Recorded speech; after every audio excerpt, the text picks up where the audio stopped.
দর্শক শ্রোতা ও ভাই বন্ধুরা, আশা করি সকলে ভালো আছেন। দেশ এবং দেশের বাইরে থেকে যে যেখান থেকে আজকে আমাদের এই ভিডিওটি দেখছেন, যে সবাইকে অসংখ্য অসংখ্য ধন্যবাদ জানাই।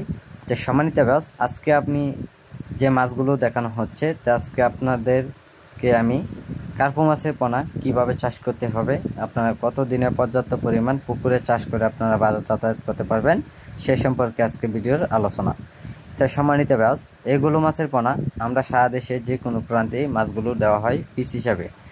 তো সম্মানিত ব্যাস, এগুলো মাছের পোনা আপনারা চাইলেও মাছগুলো আমাদের কাছ থেকে আইসাও নিতে পারেন।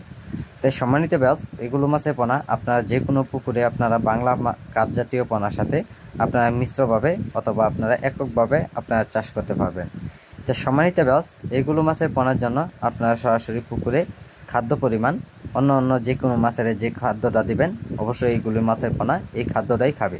তাই আপনারা যদি এককভাবে যদি চাষ করেন, তা আপনারা বাজার থেকে কিনে আগলা খোল যেটা বলা হয়, ওই খোলটা খাওয়াতে পারবেন।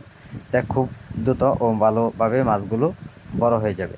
তো সম্মানিত ব্যাস, এগুলো মাছের পোনা আমরা সারা দেশে পিস হিসাবে বিক্রি করা হচ্ছে। আর মাছগুলো বিক্রি করার কারণ হচ্ছে যে আমরা যে কোনো জায়গায় মাছগুলো যদি আমরা পাঠাই, তো একটা মাছও কোনো ক্ষয়ক্ষতি হয় না, মাছগুলো সুন্দরভাবে পাঠানো হয়।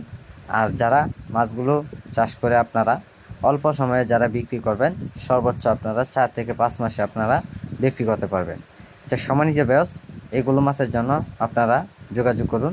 আর দেখতে পাচ্ছেন যে মাছগুলো প্যাকেটিং করা হচ্ছে, তা আমরা এরকমভাবে প্যাকেটিং করা হয়।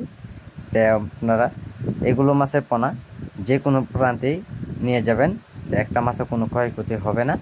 আর যে অক্সিজেন দিয়ে এরা প্যাকেটগুলি করা হচ্ছে, তো দেখতেই পাচ্ছেন, তো অক্সিজেন প্যাকেট করে মাছগুলো যে কোনো প্রান্তেই ডেলিভারি দেওয়া হয়।